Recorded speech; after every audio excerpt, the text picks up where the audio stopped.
ସକାଳୁ ସକାଳୁ କ୍ୟାମେରା ଖାଲି ମୋତେ ଖୋଜୁଛି ଆଉ ମୁଁ ରୋଷେଇ ଘରେ ପୁରା ବ୍ୟସ୍ତ ଅଛି। ଏତିକି ବେଳେ ଦିଶା ପଚାରିଲା, ମାମା କ'ଣ କରୁଛ? ମୁଁ କହିଲି, ଦେଖୁନୁ ଗରମ ଗରମ ଚକୁଳି ସାଙ୍ଗକୁ ସୋୟାବିନ୍ ତରକାରୀ କରିଦେଇଛି, ଯାହାକୁ ଖାଇକି ତୁ ସ୍କୁଲ ଯିବୁ। ଆଉ ଖୁସିରେ ତ ପୁରା ଗଦଗଦ। ଛୋଟ ପିଲାମାନଙ୍କୁ ପିଠା ଭିତରେ ଚକୁଳି ପିଠା ଭାରି ଭଲ ଲାଗେ। ମୋ ଝିଅକୁ ଯଦି 3 ଟାଇମ୍ ଦେବେ ନା, ସେ ଖୁସିରେ ଖୁସିରେ ଖାଇବ। ଆଉ ଦିଶାକୁ ଏଠି ଖାଇବା ବାଢ଼ି ଦେଲି, ଆଉ ତାକୁ ପଚାରିଥିଲି କେମିତି ଲାଗିଛି କହୁନୁ। ଦେଖୁନାହାନ୍ତି, ନ ଖାଇବା ଆଗରୁ ଆଙ୍ଗୁଠି ହଲଉଛି, କାହିଁକି ନା ମାମାର ଭୟ ପୁରା ତାକୁ ଘାରୁଛି। ଏତିକି ବେଳେ ଗୋଟେ କମନ କଥା ଦେଖିଲି, ଆମ ପିଲାଦିନେ ସ୍କୁଲ ଗଲାବେଳେ ଯେମିତି ମେଘ ହେଉଥିଲା, ଏବେ ବି ଆଜ୍ଞା ସେଇଆ ହେଉଛି।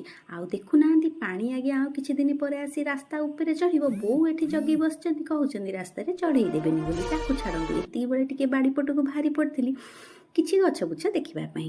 ଆଉ ଏଇଟା କେଉଁ ଗଛ କୁହନ୍ତୁ ତ? ଯେହେତୁ ଆର ଭେଣ୍ଡି ଭଳି ପତର, ମୁଁ ଆ ନାଁ ଦେଇଛି ଭେଣ୍ଡି ମନ୍ଦାର। ହଁ, ବର୍ଷା ଦିନିଆ ମଞ୍ଜି ସବୁ ଲୋକମାନେ ଆଜ୍ଞା ଲଗେଇ ସାରିବେଣି, ହେଲେ ମୁଁ ଟିକେ ବେଶୀ ଚଞ୍ଚଳି ଥିବାରୁ ଲଗେଇବାଟା ଆଜ୍ଞା ମୋର ଭାରି ଡେରି ହେଇଗଲା। ଦେଖୁନାହାନ୍ତି, ଠିକ୍ ବେଳକୁ ମେଘ ହେଲା, କେତେ ଗୁଡ଼ିଏ ଗଛ ଆଜ୍ଞା ଏଥିରୁ ସେ ପଚେଇ ଦେଲା।